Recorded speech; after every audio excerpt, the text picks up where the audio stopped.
Si je peux ajouter un mot, parce qu'on n'a pas parlé, il y a un nom qu'on n'a pas dit, c'est MBS ou Riyad ou l'Arabie Saoudite. Bien sûr. Parce que là, je pense que paradoxalement, les plus embêtés dans l'histoire, c'est peut-être la droite israélienne qui est au pouvoir, la droite de Netanyahou, parce qu'eux, ils avaient un grand fantasme dans la dette, un grand espoir, c'est l'Arabie Saoudite. Puisque MBS, le nouveau chef de l'Arabie Saoudite, là, il est complètement dingue, il veut que l'ennemi absolu, c'est l'Iran, il était prêt à tout, y compris à faire une alliance avec Israël. Et là, je vois pas, enfin, je connais mal l'Arabie Saoudite de l'intérieur, mais je ne vois pas que le peuple saoudien accepte quelque chose. Et là, bien sûr, c'est trop fort. Jérusalem, on peut pas céder là-dessus. On peut faire des échanges de territoires, etc. Pas Jérusalem. Donc là, je pense que c'est une grosse connerie de Trump dont doivent se mordre les doigts les Israéliens.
Décalage entre la réalité et les sentiments. Et ça a été très très visible au tournant des années 2000, au moment de la compétition qui verra Jospin éliminé à l'issue du premier tour. Il y a un très fort sentiment d'insécurité dans le pays, avec l'insécurité première préoccupation des Français.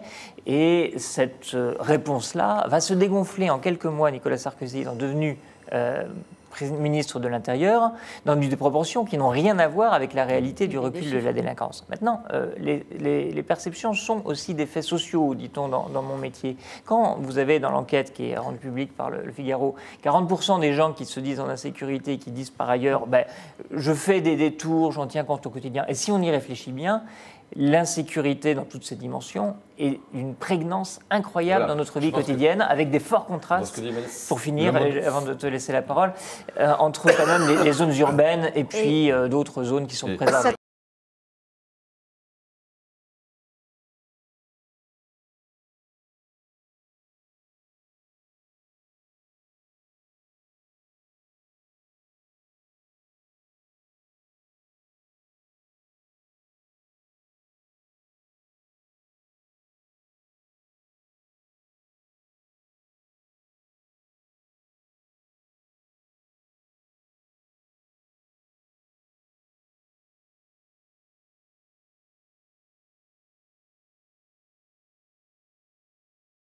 Je pense pas que le chiffre soit très important. Peut-être qu'il y a qui serait ennuyeux pour lui, ce serait de pas être élu au premier tour, compte tenu de tout ce qu'on attend. Enfin, je pense qu'il sera élu au premier tour. Mais s'il l'était pas, ce serait quand même un signe, un petit peu de difficulté. Et après, tout commence, quoi, en quelque sorte. Moi, je suis de ceux qui croient que même avec une participation faible, le fait de devenir président du Parti des Républicains, même un parti dans un assez triste état, va lui donner une légitimité nouvelle, une popularité qui va augmenter, un rôle reconnu de chef de l'opposition, et qu'en plus, la multiplication des égarements, pour employer un terme... chef de l'opposition, parce qu'il y a Mélenchon de l'autre côté qui prétend ce rôle-là. C'était justement l'amorce. C'était la fin de ma phrase. Pardon. Je vous en prie.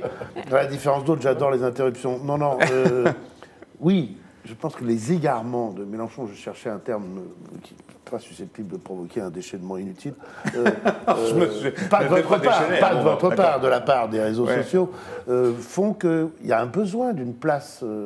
il y a un besoin d'opposition, il y a un besoin de quelqu'un pour l'incarner, et qu'assez vite, Marine Le Pen en difficulté, Mélenchon erratique, il peut occuper cette place.